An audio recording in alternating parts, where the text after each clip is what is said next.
الرحيم الحمد لله والصلاة والسلام على سيدنا محمد وعلى آله وأصحابه أجمعين أما بعد الحمدللہ آج ہمیں پھر رمضان کی یہ مبارک گھڑیاں نصیب ہوئی اور سارا مجمع خوش نصیب ہے جسے اللہ نے ان گھڑیوں میں اپنے گھر میں بلا لیا، بٹھا لیا۔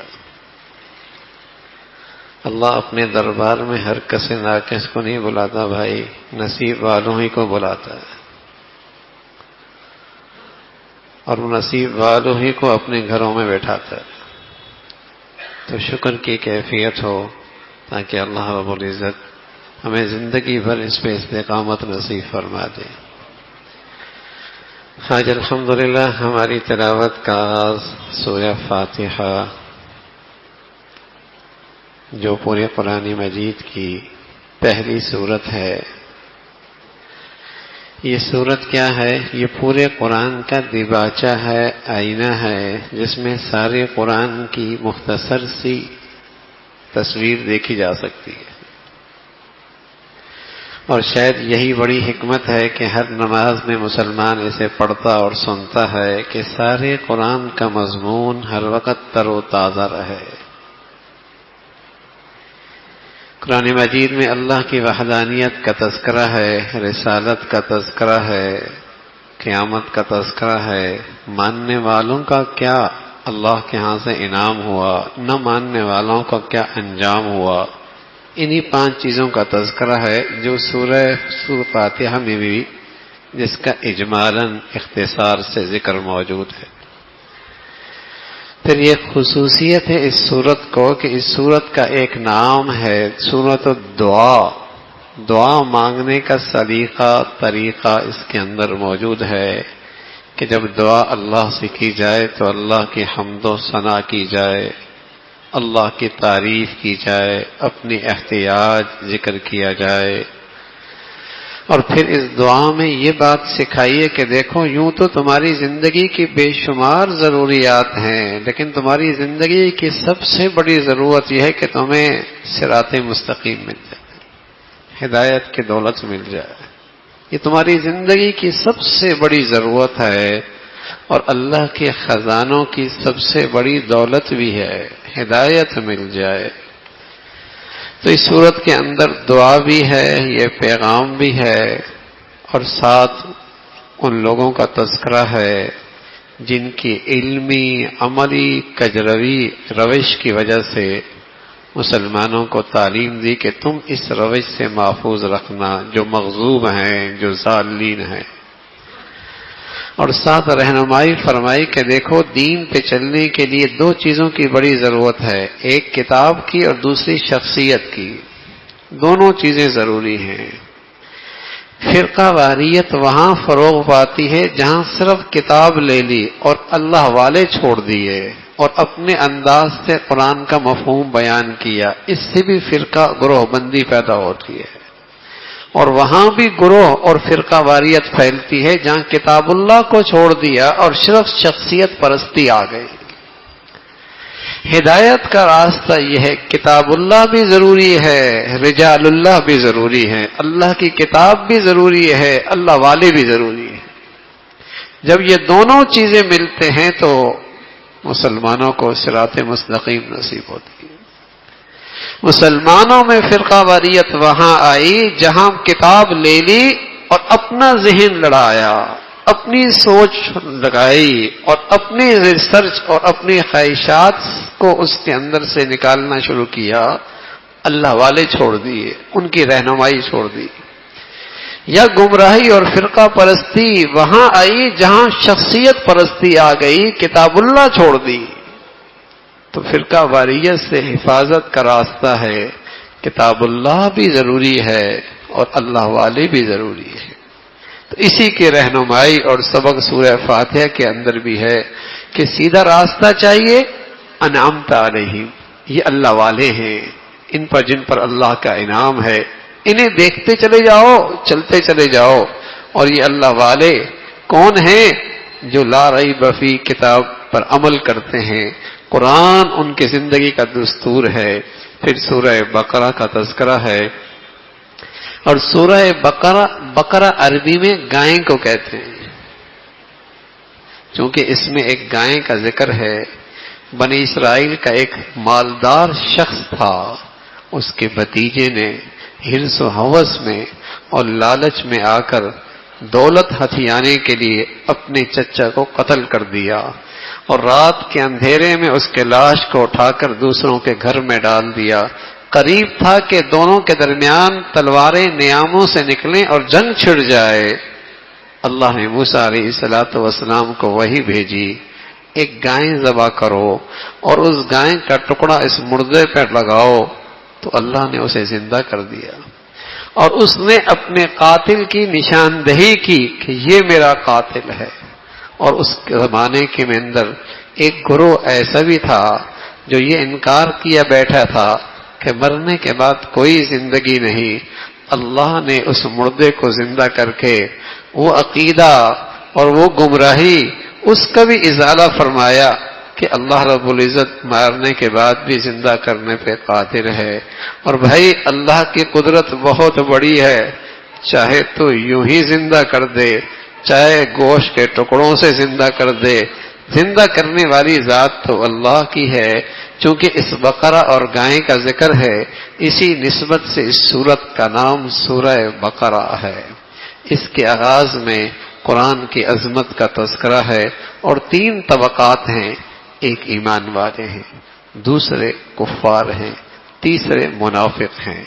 تینوں کی صفات عادات کا ذکر فرمایا۔ ایمان والے کون ہوتے ہیں؟ فرمایا ایمان والوں کی 5 خوبیاں بہت نمایاں ہوا کرتی ہیں۔ ایک تو ایمان بالغیب رکھتے ہیں، جنت کوئی نہیں دیکھی، جہنم کوئی نہیں دیکھی، قبر کوئی نہیں دیکھی، پل صراط کوئی نہیں دیکھا۔ دین میں یہ حقائق ہیں جو انہیں اللہ نے بتائے، اللہ کے رسول نے بتائے۔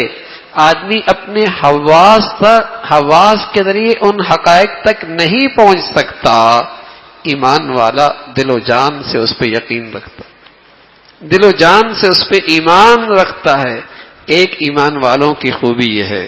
دوسری خوبی یہ ہے کہ وہ نماز پڑھتے نہیں ہیں بلکہ نماز قائم کرتے ہیں، اور نماز قائم کرنا یہ ہوتا ہے شرائط کا خیال رکھ کے، آداب کا خیال رکھ کے، اور پابندی کے ساتھ نماز پڑھتے ہیں۔ یہ ہے ایمان والا۔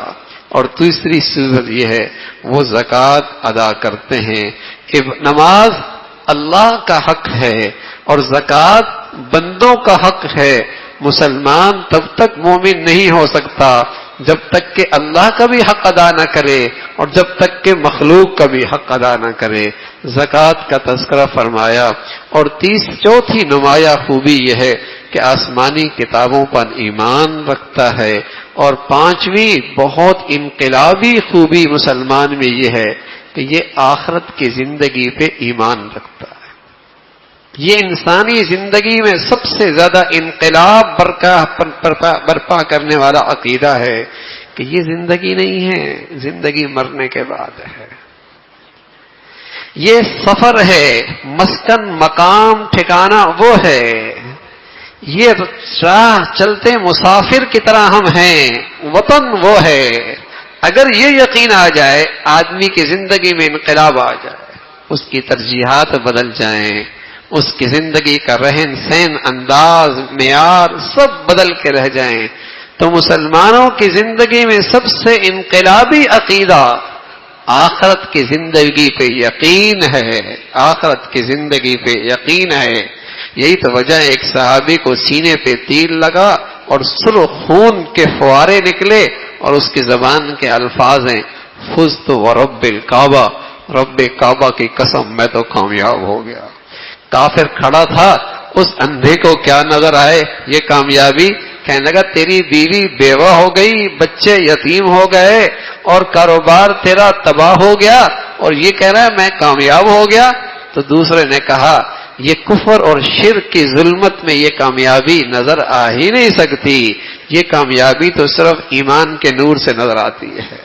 یہ تو کوئی اور ہی چیز ہے کہ اس نے اپنی زندگی کا مقصد پا لیا، جیا بھی اللہ کے خاطر، آج مر بھی اللہ کے خاطر رہا ہے، یہ سچ کہہ رہا ہے، فزت ورب الکعبہ، رب کعبہ کی قسم میں کامیاب ہو گیا۔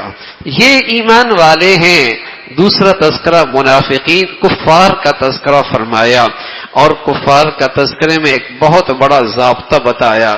کیا بعض گناہ ایسے ہوتے ہیں جس سے اللہ رب العزت اس دنیا میں سزا دیتے ہیں، اور وہ سزا یہ ہوتی ہے کہ اس سے ہدایت کی توفیق چھین لی جاتی ہے۔ یہ سب سے بڑا گناہ کی سزا اس دنیا میں ہے۔ اس دنیا میں یہ بڑی سزا نہیں کہ اس کی گاڑی اسے چلا جائے، کاروبار چلا جائے، صحت چلی جائے، عہدہ چلا جائے، منصب چلا جائے، یہ کوئی سزا نہیں ہے گناہ کی۔ گناہ کی سب سے بڑی سزا ہے اللہ اس سے ہدایت کی توفیق چھین لے، اس سے ایمان اور صراط مستقیم پہ آنے کی توفیق چھین لے۔ یہ گناہ کی سب سے بڑی سزا اس دنیا کے اندر ہے۔ اندھا ہو گیا، ختم اللہ علی قلوبہم، ان کے دلوں پہ مہر لگ گئی، دیکھتے ہیں عبرت نہیں پکڑتے، سنتے ہیں سبق نہیں لیتے، ان کے سامنے عبرت کے اتنے نقشے ہیں لیکن ان کی راہیں نہیں بدلتی۔ یہ ایک سزا ہے۔ پھر منافقین کا تذکرہ فرمایا کہ منافقین کی سب سے بڑی نمایاں خوبیاں یہ ہیں، وہ جھوٹے ہوا کرتے ہیں، وہ جھوٹے ہوا کرتے ہیں، وہ دھوکے باز ہوا کرتے ہیں، اور وہ اہل دین کا مذاق اڑایا کرتے ہیں۔ یہ منافقین کی سب سے نمایاں خوبی ہے۔ فریب دیتے ہیں، جھوٹ بولتے ہیں، اور ساتھ ساتھ اہل دین کا مذاق اڑاتے ہیں۔ اس کا تذکرہ فرمایا۔ پھر اللہ کی وحدانیت کا تذکرہ ہے۔ تو عقیدہ توحید دنیا کا امن کا ضابطہ ہے، سب سے بڑا جسے کہیں کہ دنیا میں امن کا ضامن عقیدہ توحید ہے، اللہ کی وحدانیت ہے۔ پھر قرآن کی عظمت کا، اور قرآن ایک ایسا معجزہ ہے اور اعلان ہے کہ اس جیسا معجزہ لے کے تو آئے، اس جیسا کلام بنا کے تو دکھائے۔ پھر حضرت آدم علیہ السلام کی پیدائش ہے، اور زمین پر ملنے والی ان کی خلافت ہے، اور ان کا جو فرشتوں سے مکالمہ ہوا اس کا تذکرہ فرمایا۔ اور حضرت آدم علیہ السلام کو اللہ نے عظمت بخشی، فرشتوں نے ان کے سامنے سجدہ بجا لایا، اور یہ سجدہ تعظیمی تھا۔ عبادت کا سجدہ ہمیشہ کے لیے حرام ہے۔ عبادت کا سجدہ کسی شریعت میں کسی دور میں جائز نہیں۔ تعظیمی سجدہ پہلے جائز تھا، لیکن رسول کریم صلی اللہ علیہ وسلم کی یہ آخری شریعت میں تعظیمی سجدہ بھی حرام ہے، عبادت کا سجدہ بھی حرام ہے، تعظیم کا سجدہ بھی اس شریعت میں حرام ہے۔ اس کا تذکرہ پھر اللہ نے بنی اسرائیل کو جو عزت بخشی تھی، اور جو ایک مرتبہ عطا فرمایا تھا روحانی طور پر بھی دنیاوی طور پر بھی، کہ اللہ نے انہیں پیغمبر ان کے ہاں پیدا فرمائے، اور اللہ رب العزت نے انہیں غیر معمولی نعمتوں سے نوازا کہ وہ جب ہجرت کر کے نکلے تو ایک ایسے میدان میں انہوں نے پڑاؤ ڈالا جہاں ان کے لیے کوئی صاحبان نہ تھا۔ اللہ نے ٹھنڈے بادل بھیج دیے، وہ ایک صاحبان بن گئے۔ بھوکے پیاسے تھے، اللہ رب العزت نے جنت کے کھانے بھیج دیے، اور اللہ رب ان کو پیاس لگی تو چٹانوں کے اندر سے اللہ نے چشمے جاری کر دیے۔ یہ اللہ رب العزت نے بنی اسرائیل کو عزت بخشی، لیکن ناشکری کرنے لگے، احسان فراموش ثابت ہوئے، اللہ کی نافرمانی کرنے لگے، سرکش ہو گئے، اللہ کے حکموں کی جسے کہیں اللہ کے احکامات کو ضائع کرنے لگے۔ پھر اللہ نے عبرت کا نشانہ بنایا، ان کا تذکرہ فرمایا اللہ نے، اور ان کے اندر جو برائیاں تھیں کہ ان کے ہاں سحر اور جادو اس کا رواج بہت تھا، اور ان کے آپس میں حسد اور کینہ بہت تھا، اور ان کے آپس کے اندر یہ تھا کہ کتاب اللہ کی بعض باتیں مانتے اور بعضوں کا انکار کیا کرتے تھے، ان کا تذکرہ فرمایا۔ پھر انبیاء علیہ الصلوۃ والسلام کی جو اللہ والے ہیں ان کی شان میں گستاخی اور بے ادبی کیا کرتے تھے۔